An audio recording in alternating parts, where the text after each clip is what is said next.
Sair da zona de conforto sempre traz um incômodo característico, até porque o indivíduo costuma ter dificuldade em lidar com mudanças. O ano de 2020 trouxe ainda um desafio coletivo, empurrando a sociedade inteira de volta aos lares em razão da pandemia. Dentro de si, dentro de casa e, acima de tudo, parte de um todo, com um olhar atencioso e coletivo, não mais havendo espaço para o individualismo. O que esperar de agora em diante? A tecnologia está se tornando imprescindível para a manutenção de atividades indispensáveis para a sociedade. A advocacia assume um papel ainda mais importante na manutenção da ordem. A OAB Bahia ressignificou suas ações e continua adotando medidas para acolher a classe e minimizar os impactos decorrentes do momento que vivemos. E a sua participação é fundamental para construirmos uma advocacia cada vez mais forte. Desejamos um excelente congresso.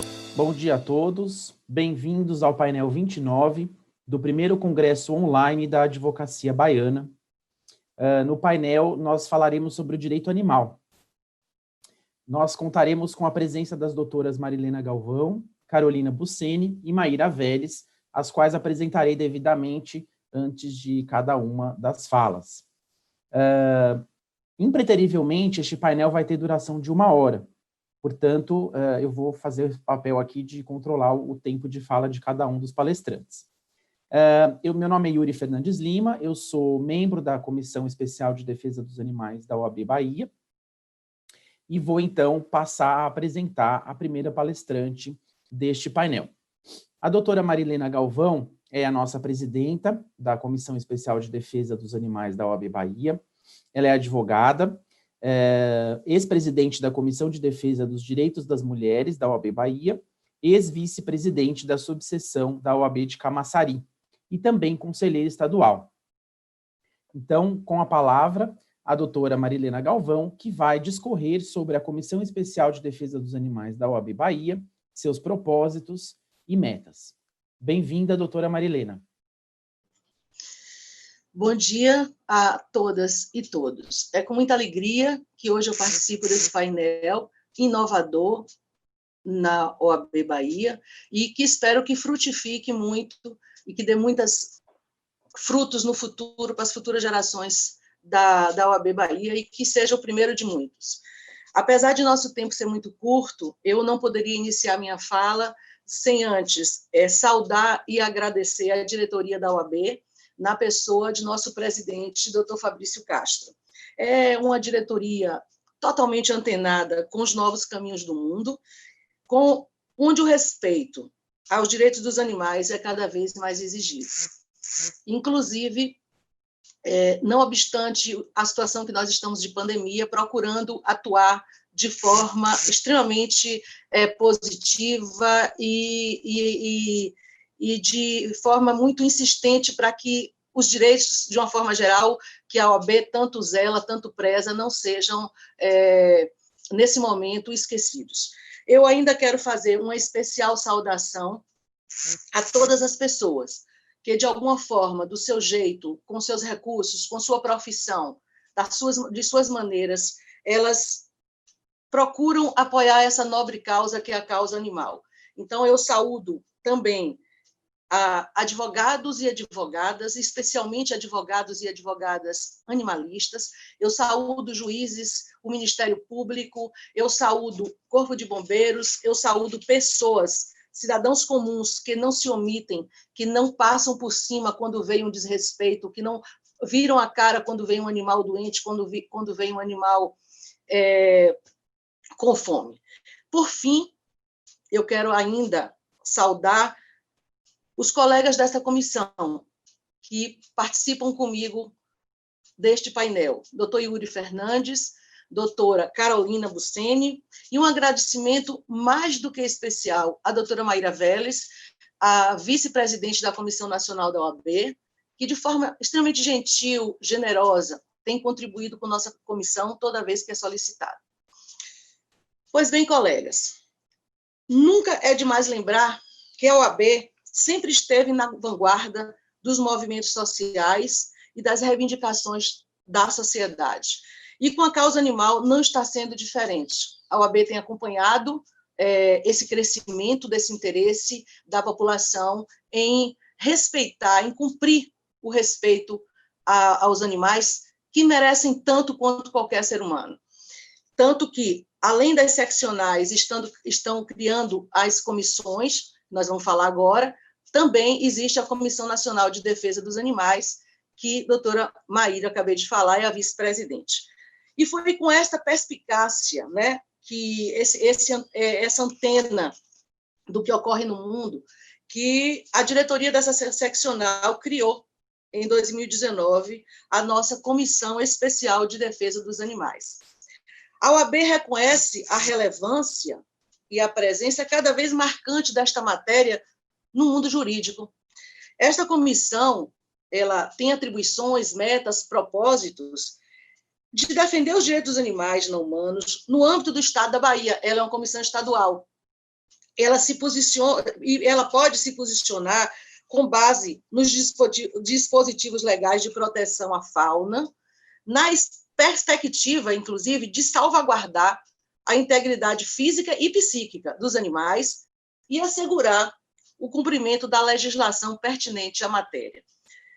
Podemos ainda, como comissão, contribuir de forma relevante para a disseminação do direito animal em nosso Estado, para a publicização das responsabilidades da sociedade e do poder público, quanto à proteção de direitos dos animais não humanos.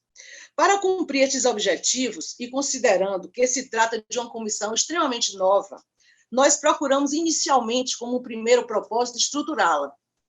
Além da nomeação dos membros da composição da comissão nesse sentido, nós procuramos estabelecer reuniões mensais, desde a sua criação, onde elaboramos um plano de trabalho, traçamos diretrizes e metas e criamos o nosso endereço no Instagram e e-mail para possibilitar o acesso dos advogados e advogadas e da população em geral que possam ter interesse no assunto e manter contato com a comissão, fazer parcerias, etc.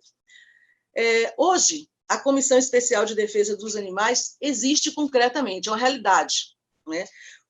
E pode ser usado e deve ser usado como instrumento dos profissionais do direito e da sociedade para aprofundar o debate acerca do direito animal, e bem como para concretizar sua defesa de uma forma geral.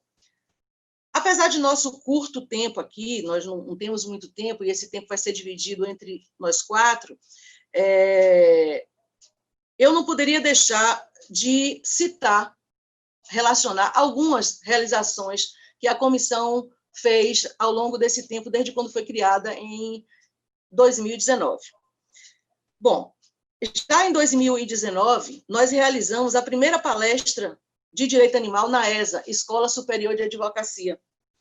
Tivemos, inclusive, a participação, né, a grata participação do Dr. Reinaldo Veloso, que é o presidente nacional da Comissão de Direitos dos Animais da OAB Bahia.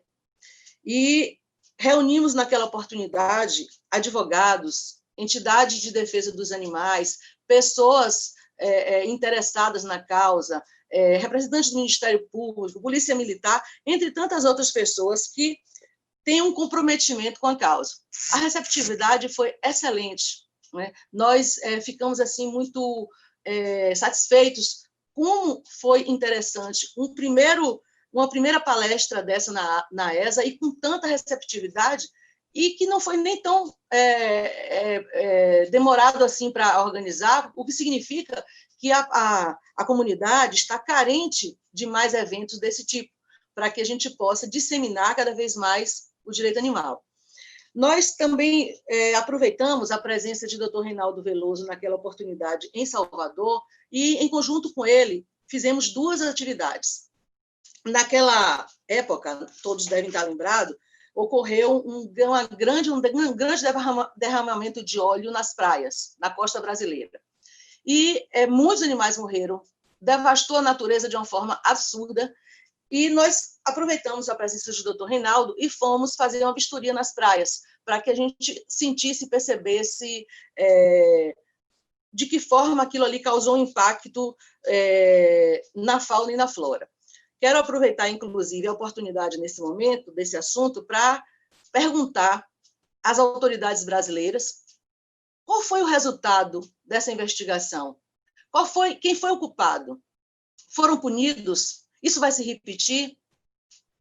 Porque se nós ficarmos de tragédia em tragédia, apenas apurando, sem investigar e sem punir os culpados, nós apenas vamos ficar publicando tragédias. Nós precisamos punir severamente quem prejudicou, quem gerou esse tipo de prejuízo na fauna e na flora.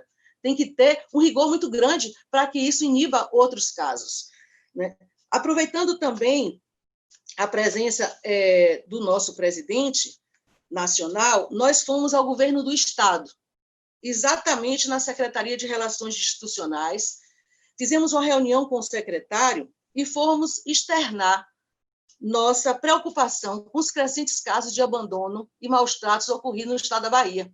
E procuramos saber dele se o governo do Estado já possui políticas públicas de defesa e causa animal. E cobramos isso porque, até agora, a gente não vê no Brasil, no estado da Bahia, políticas públicas eficazes para cumprir o que a lei manda de direito de dignidade ao animal. Não é só o ser humano que tem direito à dignidade. O animal não humano ele tem um direito exatamente igual. Né? Infelizmente, no Brasil, nós vemos que até mesmo o ser humano não tem o seu direito respeitado nesse país, da maneira como ele deveria ser e da maneira como a lei determina. Então, muita gente faz a seguinte colocação: mas se nem o ser humano é respeitado, quanto mais os animais. Não, está errado. Todos nós, animais humanos e não humanos, devemos sim ser respeitados, a lei tem que ser cumprida, e cabe também a nós, advogados, eu estou falando aqui para uma classe, né? Cabe a nós, advogados, que juramos, fizemos nosso juramento, que exija o cumprimento da lei, que não se omita quando tiver frente a uma situação onde se depare com desrespeito. Precisamos interferir, precisamos cobrar da autoridade o cumprimento da lei.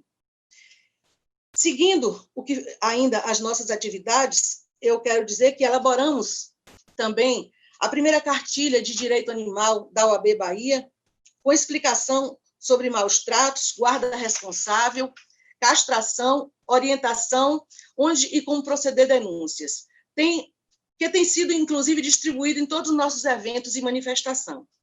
Visitamos ainda o Ministério Público da Bahia, informando a existência da comissão e estabelecendo parcerias para futuras ações conjuntas. Participamos de um fórum de debates sobre direito animal em Riachão do Jacuípe, promovido pela Secretaria de Educação daquele município, onde houve uma grande receptividade da comunidade, onde, inclusive, essa atividade nos fez enxergar a possibilidade de a gente levar o direito animal para o interior, disseminando com isso em todo o estado da Bahia e transformando esse estado num estado modelo para o Brasil em relação ao respeito animal.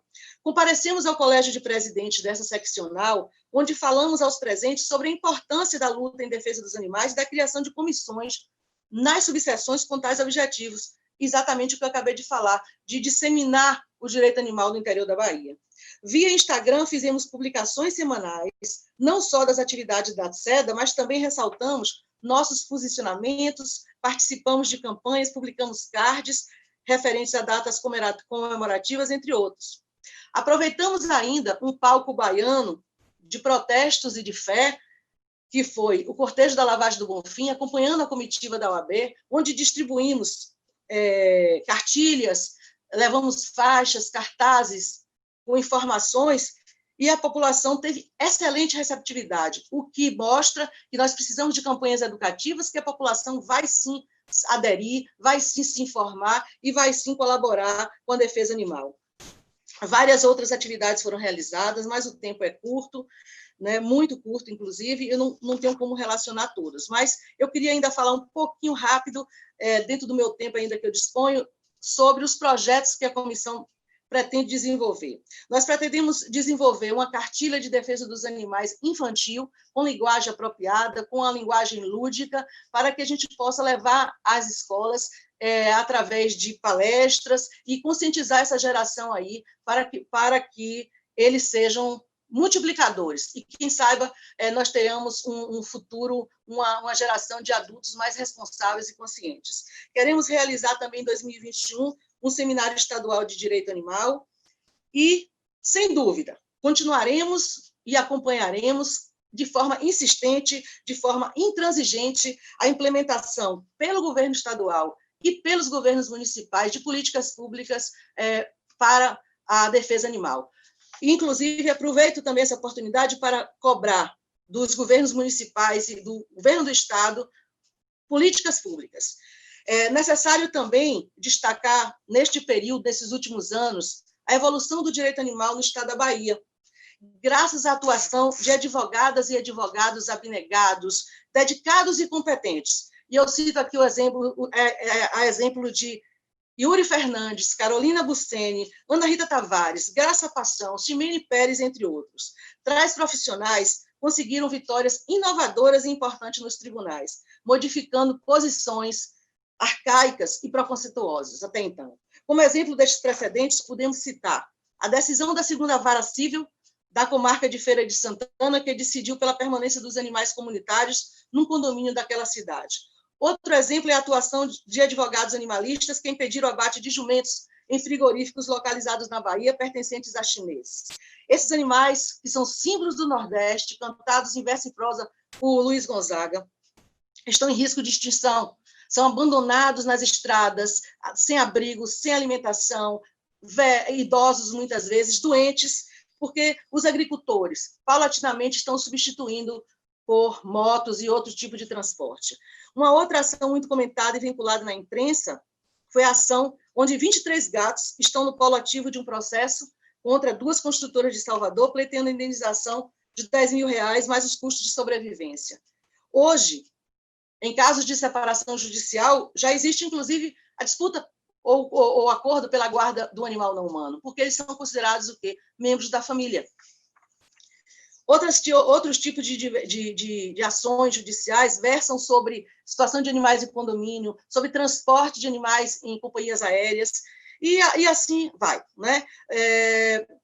Existem muitos outros exemplos que podemos citar, demonstrando como está crescendo e diversificando o direito animal em nossa sociedade.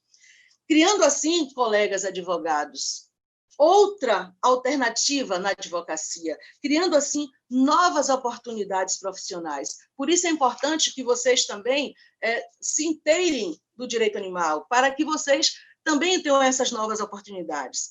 Mas, independente, pessoal, de nossa atuação jurídica, não podemos perder de vista a nossa atuação neste mundo como seres humanos. Permitir que os animais não humanos exercitem seu direito a uma vida digna, alimentados, livres de maus tratos, não é concessão de nós humanos, é obrigação. Não só perante a lei, que já determina isso, mas, acima de tudo, porque é desejo de Deus. Essa comissão provisória se encontra pronta para se tornar permanente, porque, mais do que nunca, é permanente a luta em defesa dos animais, é permanente a luta em defesa do meio ambiente e, igualmente, permanente a luta em defesa da vida. Encerro e agradeço a atenção de todos com a frase de Chico Xavier que diz: quem maltrata um animal é alguém que ainda não aprendeu a amar. Um bom dia a todos. Muito obrigada. Muito obrigado, doutora Marilena. Excelente fala, que com muita precisão conseguiu demonstrar o papel de uma comissão de direito animal da OAB e conseguiu demonstrar toda a nossa atuação que vem sendo feita nesses quase 2 anos e ainda os projetos que serão realizados, né, no próximo ano. Eu vou aproveitar a fala da doutora Marilena para dizer aqui para todos vocês que tiverem interesse em nos acompanhar, o nosso endereço no Instagram, o perfil da comissão é @seda, CEDA, OABBA. E o nosso e-mail institucional é Comissão Especial de Defesa dos Animais, tudo junto, @oab-ba.org.br.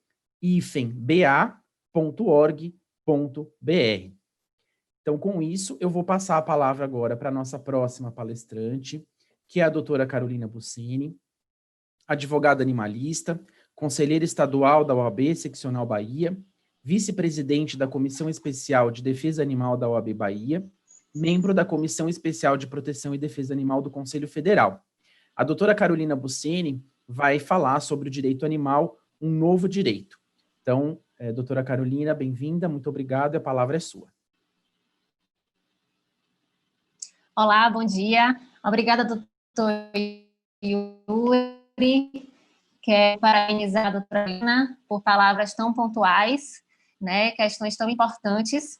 Quero dizer que, para mim, é uma honra muito grande dividir esse painel com os grandes nomes da advocacia animalista do Brasil, doutora Marilena, doutor Yuri, doutora Maíra Vélez, que é uma grande amiga. E quero também parabenizar a minha seccional Bahia por disponibilizar um painel inteiro para falar sobre o direito animal.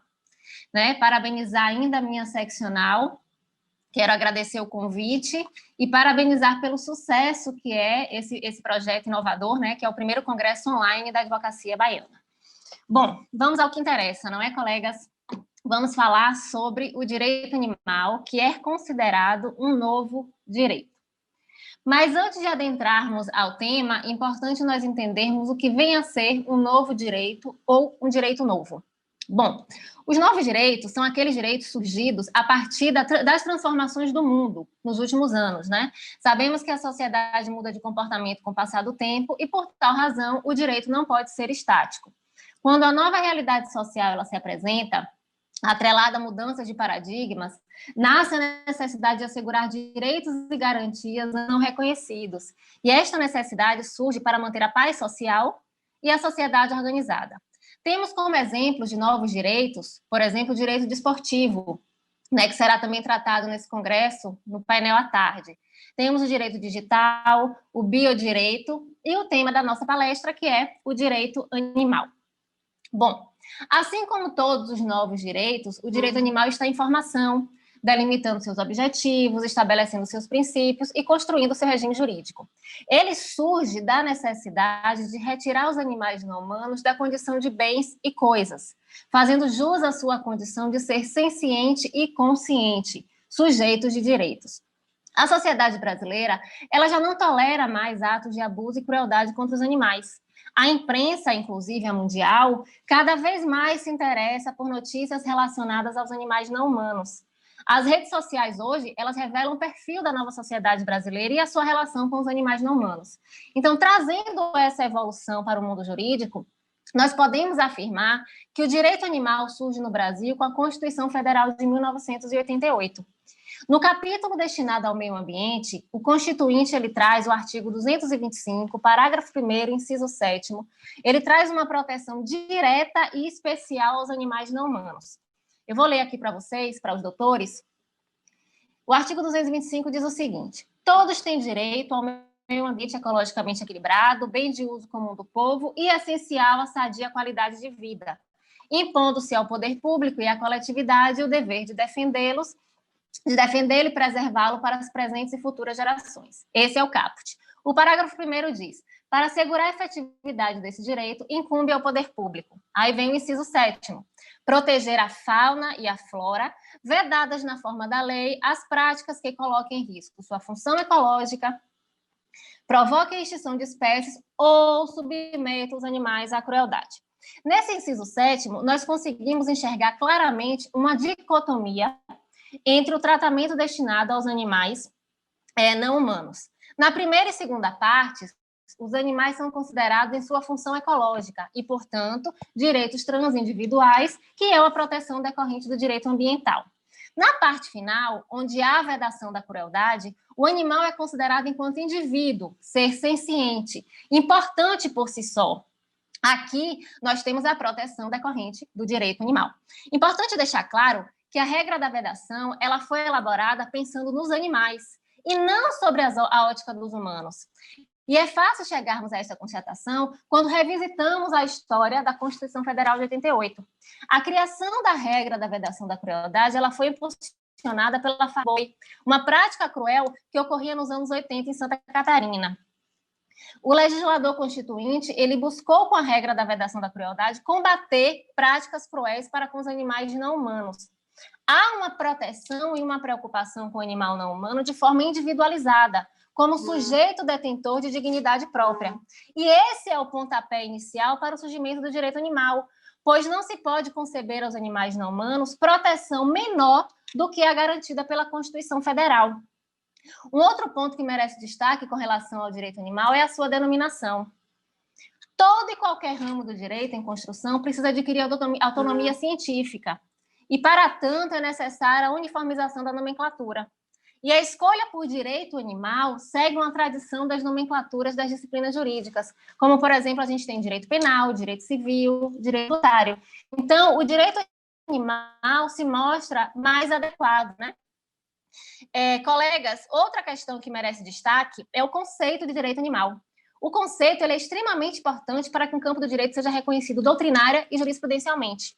E aí eu vou trazer para os senhores e senhoras o conceito de direito animal elaborado pelo professor Dr. Vicente Ataíde, né? Ele diz o seguinte: o direito animal é o campo ou ramo do direito que é composto de regras, de princípios e, portanto, normas jurídicas que diz direitos fundamentais dos animais, considerando os animais em si mesmos, independente da sua função ecológica, ambiental, econômica ou qualquer outra consideração instrumental dos animais.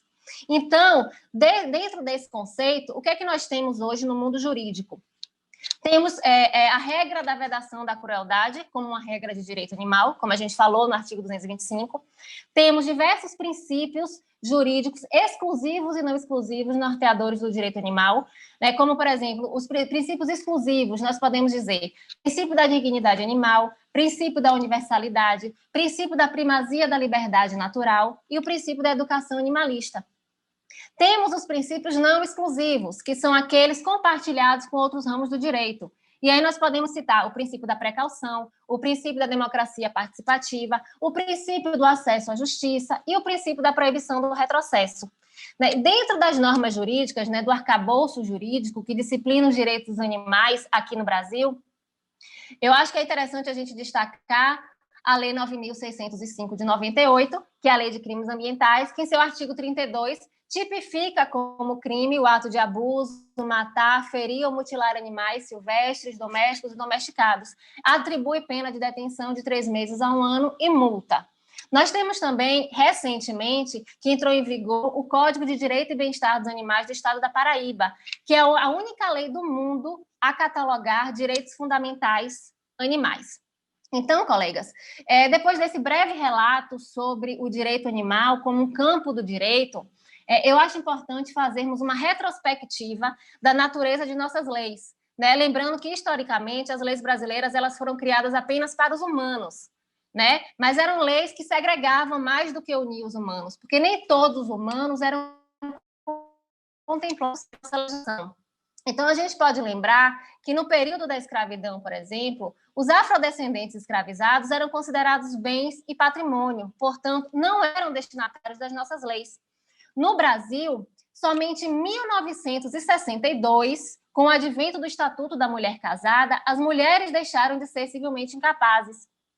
E os portadores de necessidades especiais, apenas com o Código Civil de 2002, passaram a ter a sua dignidade respeitada. Então, colegas, dentro desse cenário, podemos dizer que atualmente estamos inseridos na era pós-humanista, porque nossas leis elas não tratam apenas dos animais humanos, mas também dos animais não humanos.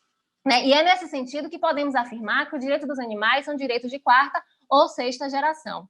E ainda falando, né, sobre o surgimento e consolidação do direito animal no Brasil, eu preciso destacar a importância dos juristas baianos neste cenário. A Bahia ela é considerada um celeiro de grandes nomes da advocacia animalista do mundo. Também encontramos aqui magistrados, promotores de justiça e delegados de polícia que são grandes operadores do direito animal. Foi daqui da Bahia as primeiras e inéditas ações envolvendo os direitos dos animais, como, por exemplo, no ano de 2005, o primeiro habeas corpus do mundo impetrado em favor de um animal não humano, a chimpanzé suíça. No ano de 2010, numa ação movida contra o Circo Portugal, nós temos a primeira decisão judicial que menciona os animais não humanos como sujeitos de direitos. Temos também uma decisão liminar no ano de 2019 que mantém o direito de uma colônia de 6 gatos comunitários de viverem nas áreas comuns de um condomínio residencial. E ainda agora, em 2020, a primeira ação do Brasil em que animais não humanos, ou seja, 23 gatos, são autores de uma demanda judicial. É importante destacar também que a Universidade Federal da Bahia é a única do Brasil que tem a linha de pesquisa de pós-graduação lato sensu, ou seja, mestrado e doutorado, em direito animal. E, por fim, uma das primeiras comissões de direito animal da OAB no Brasil foi constituída aqui na Bahia, na subseção de Feira de Santana, no ano de 2014. Bom, doutores, feitos esses esclarecimentos sobre o direito animal, doutor Yuri está me avisando que eu só tenho 5 minutos. Vamos concluir. Bom, doutores, feitos esses esclarecimentos sobre o direito animal, é muito importante destacar a transdisciplinariedade do direito animal com os outros ramos do direito. E vamos começar falando sobre a conexão do direito animal com o direito de família. O número de animais não humanos nos lares brasileiros vem crescendo consideravelmente. Isso é um reflexo das novas formas de composição das famílias. Hoje, muitas pessoas integram o que chamamos de família multiespécie, formada por animais humanos e animais não humanos. A minha família, por exemplo, é assim. Por essa razão, o direito das famílias precisa olhar os animais não humanos não como um bem, mas como um membro da família.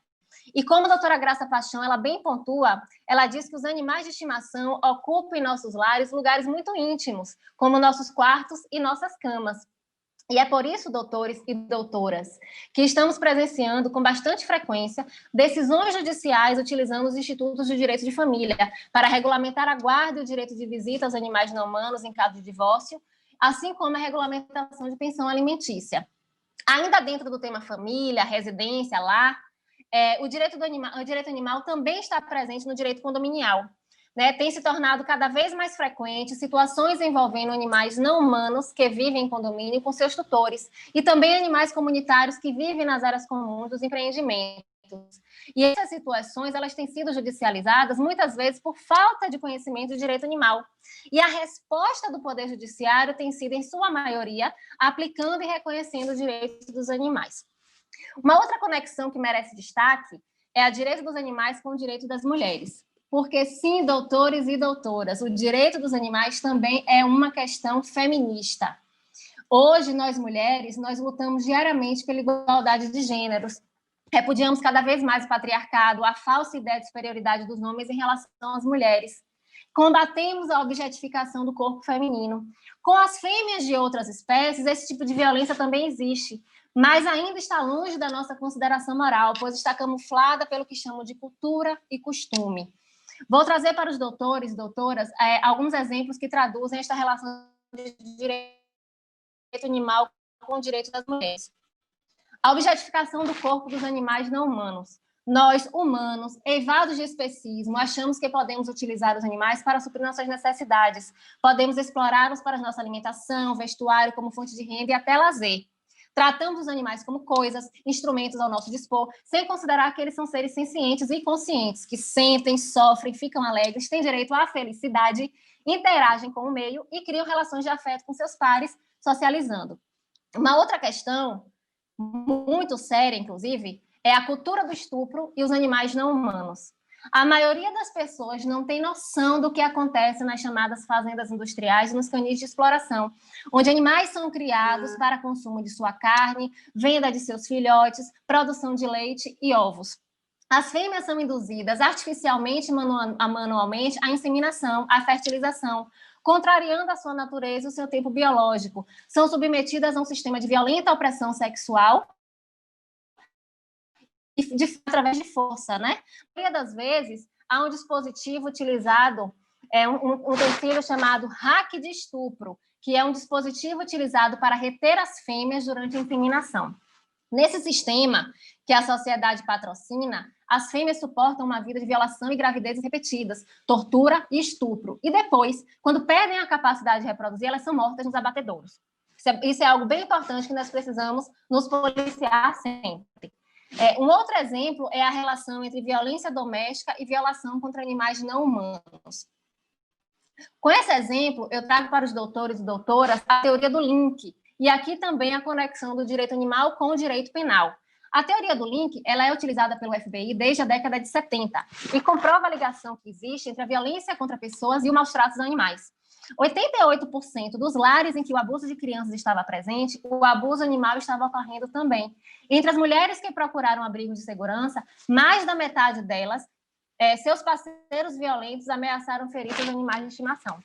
Então, aqui, senhoras e senhores, nós podemos concluir que um crime contra animal nunca é apenas um fato lamentável, mas um sério alerta de perigo.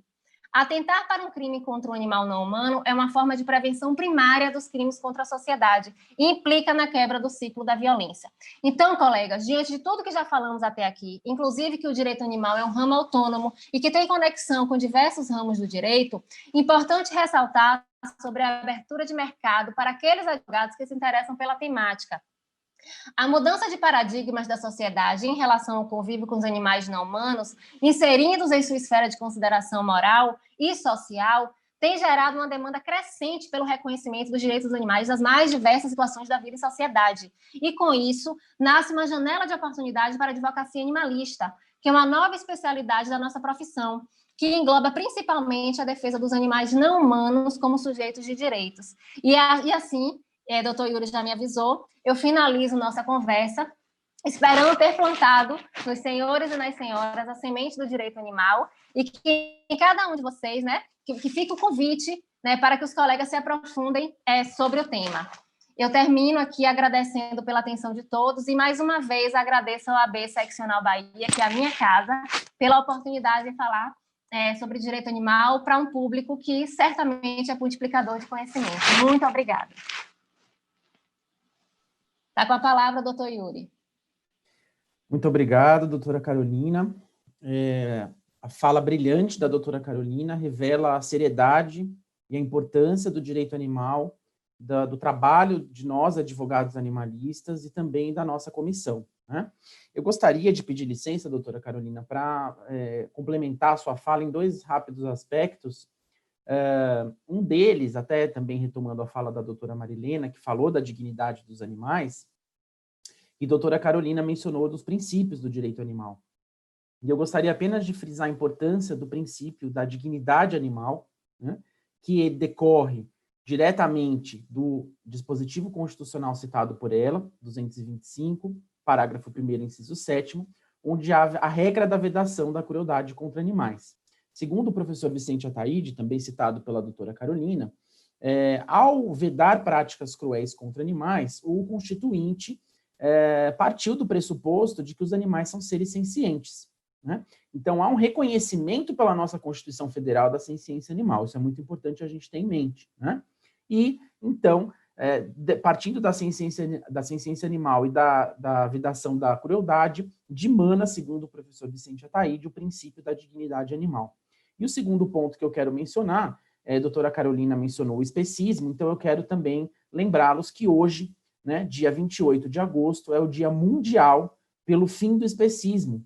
E nós, inclusive, fizemos uma publicação, já hoje pela manhã, no nosso perfil da comissão, um card dedicado a este dia, né, explicando o significado do especismo, a relação intrínseca com o antropocentrismo, ou seja, a crença de que nós, seres humanos, somos melhores, né, do que as demais espécies de animais.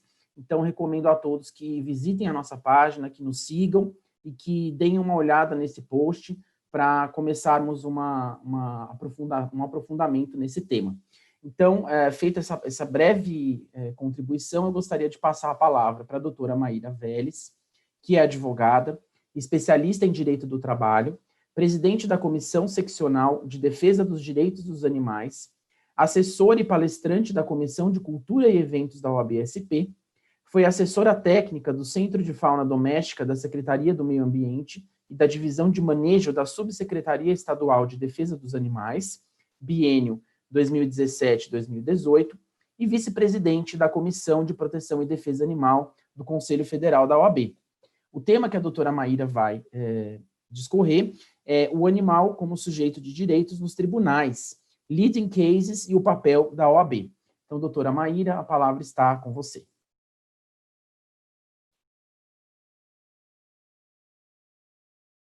Seu fone está desligado, doutora Maíra, precisa ativar.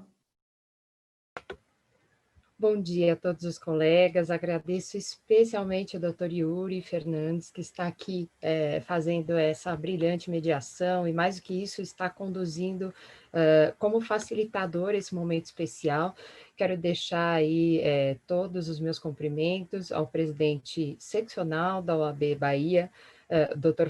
Fabrício Castro, aos conselheiros seccionais aqui presentes, doutora Carolina Buceni, doutora Maria Helena Galvão, que brilhantemente fizeram aí a abertura desse momento especial para todos os militantes do direito animalista no Brasil.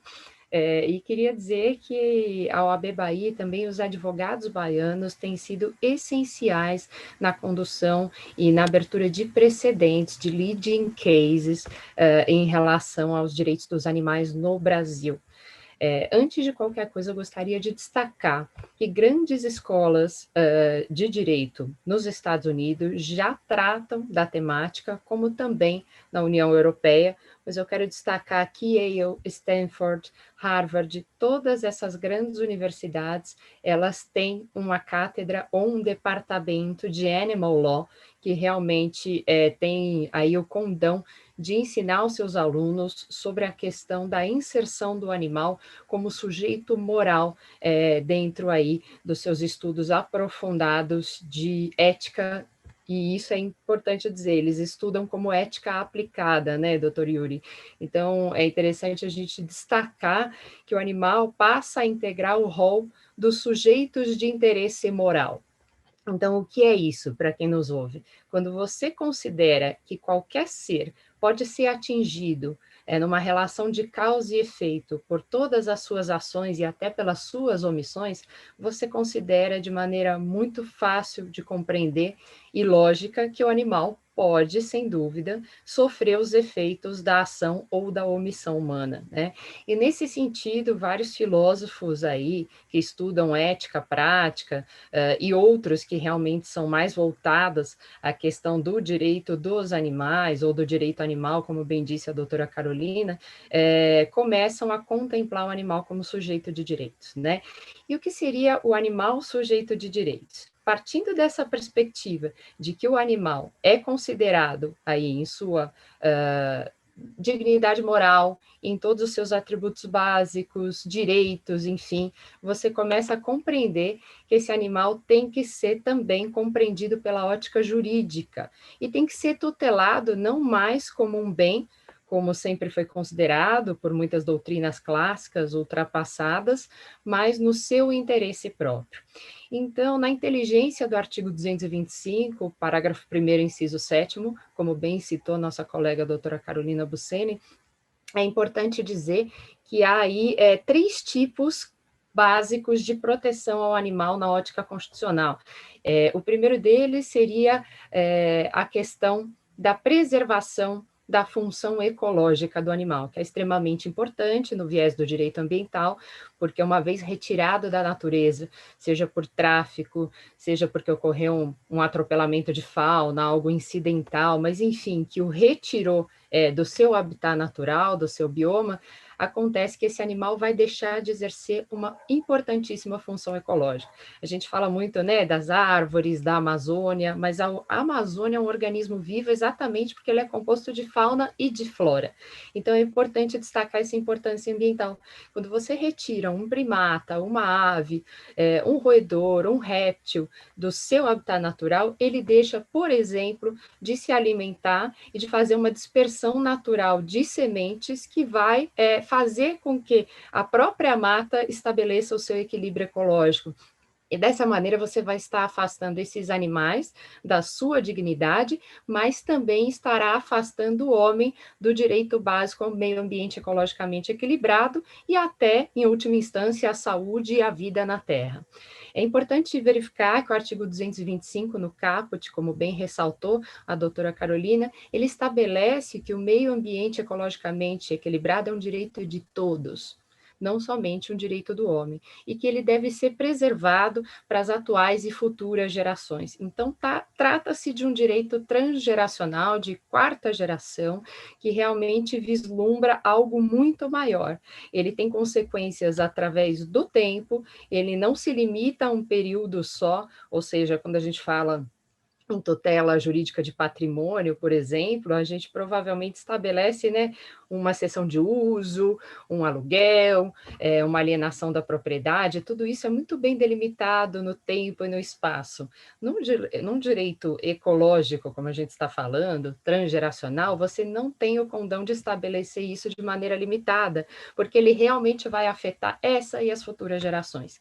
E destacando um direito de todos e uma corresponsabilidade do poder público, que tem aí realmente um parágrafo próprio só para estabelecer as suas condutas dentro da Constituição Federal, esperadas para a preservação do meio ambiente ecologicamente equilibrado, mas também uma corresponsabilidade da sociedade, ou seja, toda a comunidade tem o dever de zelar por esse meio ambiente ecologicamente equilibrado. Então, por exemplo, evitando a caça, que aliás já é proibida como um todo no Brasil, evitando o tráfico de animais silvestres, deixando de comprar esses animais, de achar que um animal silvestre pode ser pet, como infelizmente a gente viu há pouco tempo no Distrito Federal, um estudante de veterinária traficando animais, inclusive ele foi picado por uma cobra naja, que, aliás, tínhamos pouquíssimo soro antiofídico no Brasil, o Instituto Butantan de São Paulo teve que enviar rapidamente para tentar salvar o autor dos fatos, e hoje ele está sendo investigado, chegou a ser preso, não sei se houve manutenção da prisão, se ele vai responder em liberdade, mas de qualquer maneira ele vai responder aí pelo artigo 29 da Lei de Crimes Ambientais, que é o que a gente tem de mais assemelhado a um crime de tráfico de animais, né? A gente não tem um tipo próprio ainda do tráfico de animais silvestres, mas isso fica para um outro momento. Continuando a análise do preceito constitucional, é importante dizer que existe uma outra questão, além da preservação da função ecológica, veda-se a prática de qualquer ato humano que possa colocar em risco as espécies como um todo, né? Então, todas as espécies da biodiversidade animal. Se você colocar em risco não só a função ecológica, mas promover de alguma maneira a extinção de espécies, e a gente já tem listas do IBAMA e dos órgãos ambientais do Brasil, relacionando as espécies em risco de extinção, você certamente está infringindo o preceito constitucional. Agora, apesar de tudo isso, se relacionar ao direito ambiental e, de certa maneira, também a preservação da vida humana na Terra, porque uma vez que você preserva a função ecológica do animal, você preserva a sua própria vida, os recursos ecossistêmicos, o acesso a uma água potável de qualidade, a um solo para poder plantar, a alimentação na Terra e a tantos outros recursos ecossistêmicos, você tem um princípio essencial para entender o animal como sujeito de direitos, que é o princípio da vedação à crueldade. Então, é importante dizer que esse princípio ele é o arcabouço que nos dá a possibilidade de interpretar judicialmente que o animal faz jus a certos direitos, não simplesmente na tutela de um bem jurídico, mas como um direito individual e, portanto, saindo da esfera do direito ambiental e ingressando na esfera de um direito próprio, o direito animalista, né? Então, hoje nós estamos aqui para mostrar para vocês, para todos os colegas que nos assistem, que isso é um mercado de trabalho que está se abrindo. Então, muitos de nós, advogados animalistas, que ainda fazemos isso por paixão, fazemos pro bono, né? Representamos clientes, organizações do terceiro setor, associações aí da sociedade civil, algumas que já têm título de OCIP, outras ainda não, mas enfim, que lutam com muita dificuldade, mas que têm conseguido resultados positivos na preservação do meio ambiente. É importante ressaltar o papel do terceiro setor nesse sentido, e nós representamos como advogados muitas vezes o terceiro setor, porque realmente parece-nos, de alguma maneira, que o governo, de maneira ampla, ainda não compreendeu o seu papel essencial na preservação do meio ambiente, né? Então, nós vimos sofrendo pressões aí nesse momento de investidores internacionais, inclusive na última tratativa de acordo aí da União Europeia com toda a América Latina para firmar um acordo com o Mercosul, com esse grande bloco econômico, e alguns países como França, Holanda, Alemanha já se manifestaram contra a celebração desse acordo, que é de nosso interesse nacional, né, e de toda a América Latina, por conta da falta de uma política ambiental proativa do Brasil. Fique claro, todos esses fatores hoje têm valor econômico e são considerados diante do cenário internacional. Então, nós podemos perder a oportunidade de emprego, de geração de negócios, inclusive para o mercado do advogado, que representa o interesse de muitos desses atores que fazem esse tipo de acordo, que estabelecem trabalhos, vínculos empregatícios, relações de trabalho, por conta da questão ambiental. E aí eu vou mais além, a questão ambiental na Amazônia chama a atenção não simplesmente pela questão ecológica, mas também pela preservação da sua fauna. Então, você passa uma hora de uma preservação da tutela de um recurso de uso humano, que é o animal simplesmente na sua função ecológica, como para o direito animalista, que é o nosso tema de hoje, considerando o animal sujeito moral e sujeito de direitos. Então, como já bem disse aqui o nosso colega e todos os nossos colegas aqui que falaram, é importante dizer que a gente tem alguns precedentes judiciais que realmente nos chamam a atenção, e eu pretendo citar um deles, que está sendo acompanhado pela Comissão Nacional, presidida hoje pelo Dr. Reinaldo Veloso, e que tenho o prazer de atuar como vice-presidente, que é a DPF 640. O que é uma DPF, primeiro? A ação de descumprimento por preceito fundamental, ela visa fazer cessar uma lesão, uma pretensa lesão a um direito ou uma norma constitucional. Na prática, ela se assemelha a uma ação aí direta de inconstitucionalidade. Ela sempre é proposta diante do Supremo Tribunal Federal por alguém que tenha legitimidade processual para ingressar com essa ação. E eu quero falar dessa DPF 640, pois nós já tivemos efeitos surtindo dessa ação, né, por conta de outras ações. Então, vamos lá. Essa ação, na verdade, ela é da lavra de um partido político. Esse partido político, não se sabe exatamente ainda por quê, resolve fazer uma proteção dos galos de rinha. No entanto, o pedido que ele faz nessa ação é muito amplo e pede para que cessem todos os atos de abate, inclusive os de abate sanitário, em caso de animais apreendidos pelo poder público, oriundos de maus tratos, e, portanto, isso é o pedido principal feito nessa ação judicial.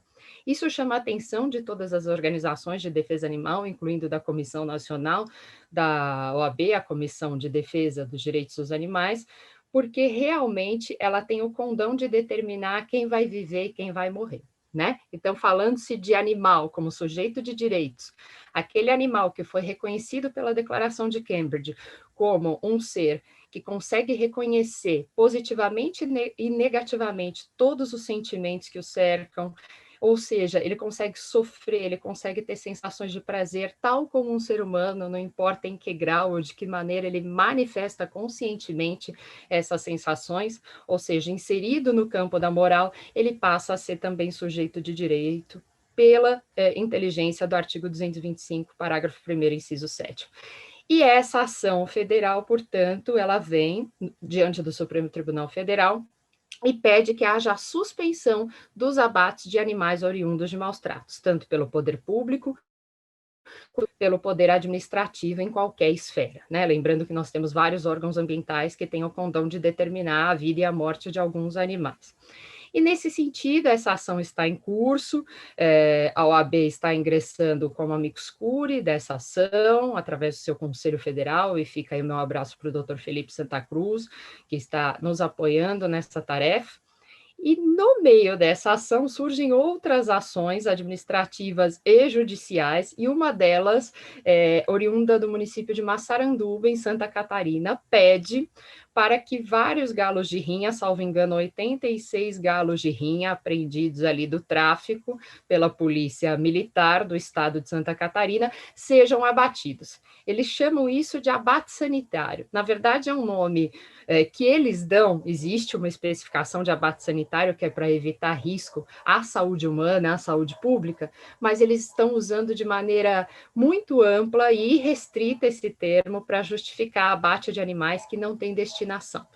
Se nós observarmos a Lei de Crimes Ambientais, a 9.605 de 98, no seu artigo 25, ela dá a ordem de destinação desses animais apreendidos. E eu quero ressaltar aqui que a ordem primordial é sempre a devolução à natureza, a soltura, a reintrodução. Isso demanda acompanhamento de técnicos e nem sempre pode ser feito, principalmente por falta de interesse público e de falta de destinação de recursos para programas que façam a reintrodução desses animais na natureza. Então, começa a ordem sequencial, a ordem legal de destinação, e ela, infelizmente, prevê de maneira muito genérica que eles sejam mandados para zoológicos, para centros de manutenção de fauna e outros locais que possam receber esses animais, né? Então, o ideal não foi cumprido, você tem soluções paliativas secundárias na ordem da vocação legal. E, nesse sentido, não tendo para onde levar esses galos de rinha, que são um problema muito sério, já que eles são reconhecidos por sua atividade legal, esses galistas, inclusive nós temos senadores galistas, senadores da República, é importante destacar, que realmente provocaram aí o ingresso dessa ação, defendendo a atividade legal. Esses animais não têm para onde ir e são animais de difícil manejo, porque não podem ser colocados juntamente com outros animais, porque foram incitados à briga desde pequenos, inclusive com uso de anabolizantes, de substâncias muitas vezes proibidas. Eles simplesmente defendem que eles têm que ser abatidos por força do conceito de abate sanitário. Veja que esse conceito ele tem realmente sido usado de maneira equivocada. Não está se pensando no ser humano, está se pensando na falta de aparato do poder público para cuidar desses animais, que, aliás, ele é obrigado e tem o dever legal por conta do artigo 225 da Constituição Federal. E, nesse sentido, caminhamos e foi parar, portanto, esse pedido no Supremo Tribunal Federal, né, foi arguído aí pelo advogado da causa, e o ministro Alexandre de Moraes, invocando a decisão liminar do ministro Gilmar Mendes, entendeu que esses animais não podem ser abatidos, pois há uma decisão cautelar proferida nos autos da DPF 640, que diz basicamente, fica proibido qualquer tipo de abate de animais oriundos de maus tratos e na inteligência da interpretação apreendidos pelo poder público. É importante dizer que, enquanto não houver julgamento de mérito da DPF 640, está proibido o abate de qualquer animal por força de qualquer entendimento ou lei infraconstitucional que diga que um animal oriundo de maus tratos deve morrer. Portanto, essa alegação de abate sanitário, ela só tem realmente força e ela só se amplia no seu conceito no momento em que se verifica um perigo real à saúde humana. E veja como isso é feito de maneira equivocada. Nós temos hoje uma epidemia de Covid-19 e as pessoas não entendem que isso não é de contaminação direta dos animais, mas houve um cruzamento interespécies, provavelmente na China, no mercado úmido de Wuhan, onde os animais eram maltratados e extremamente mal vistos no sentido de bem-estar animal.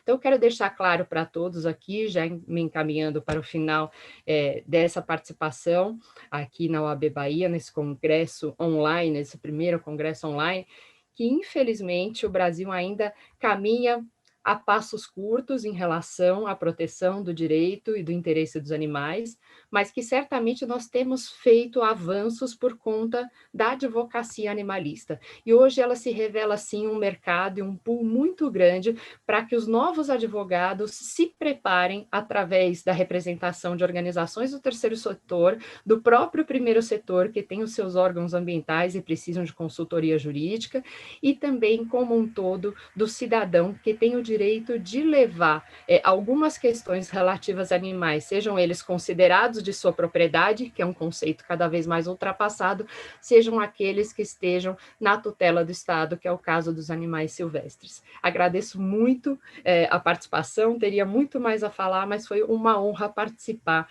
de mais esse quadro aqui, dessa conferência da OAB Bahia, trazendo um pouco dos leading cases no direito animalista. Muito obrigada. Muito obrigado, doutora Maíra, pela excelente fala e excelente contribuição. Já estamos aqui encaminhando para o fim. Eu gostaria só de fazer duas observações com relação à fala da doutora Maíra.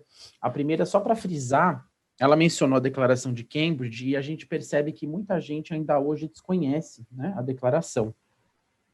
E eu sempre faço questão de frisar a Declaração de Cambridge, que foi uma declaração firmada por 26 neurocientistas, inclusive na presença de Stephen Hawking, no ano de 2012, e segundo essa declaração, muitos animais não humanos, né, todos os mamíferos, todos os vertebrados, até os polvos, eles têm consciência. Então, hoje a gente não fala mais só da senciência animal, a gente fala também da consciência, né? Então, considerando isso, a gente não pode continuar negando direitos a seres sencientes e conscientes. É muito importante que a gente tenha isso em mente. Uma outra colaboração que eu gostaria de fazer, foi muito importante isso que a doutora Maíra trouxe, da DPF 640, e só frisar para todos os colegas que nos assistem, que nós temos um movimento muito grande no STF hoje, né, de processos envolvendo o direito animal. Né, nós tivemos a ação direta de inconstitucionalidade que discutiu a lei cearense da vaquejada, né, declarando a lei inconstitucional. Nós tivemos recentemente a ação, o recurso extraordinário vindo do Rio Grande do Sul, que discorreu sobre a questão do sacrifício de animais em rituais religiosos, né, e uma série de outros exemplos que estão sendo discutidos pelo STF nos dias de hoje, fora todas as outras ações que as colegas mencionaram anteriormente nos tribunais estaduais, nos tribunais federais e nos juízes, né, de primeira instância. Então, com essas breves considerações, eu gostaria de finalizar o nosso painel, agradecendo mais uma vez a OAB, né, por promover esse congresso online, agradecer a nossa comissão, na pessoa aqui da nossa presidenta e da nossa vice-presidenta, que brilhantemente discorreram sobre o direito animal e o papel da nossa comissão. Mais uma vez, agradecer a doutora Maíra, agradecer a todo o pessoal que nos deu e está nos dando ainda o suporte técnico, Melca, Guilherme, Hugo, Sara, agradecer ao doutor Hermes e anunciar o próximo painel, que será hoje à tarde, a partir das 14 horas, acesso à justiça, pandemia e garantias processuais, com o professor Fred Didier, a professora Paula Sarno e o professor Antônio Adonias Bastos, com a mediação de Cíntia Souza Neves, painel 32. Então, com isso, me despeço e pergunto aos colegas se querem dar uma palavra final ou se podemos encerrar por aqui. Carol, doutora Maíra, podemos encerrar?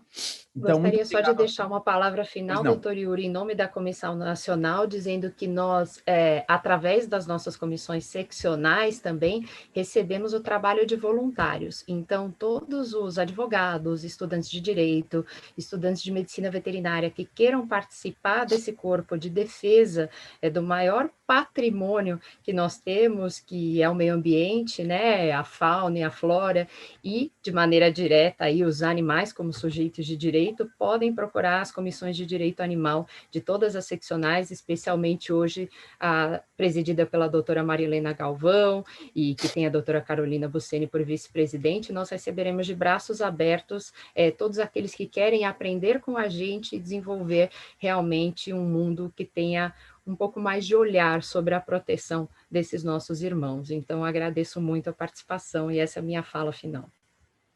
Excelente. Então, bom dia a todos, muito obrigado mais uma vez. E para sair aqui da sala, palestrantes, é só clicar no Leave Room. Um abraço.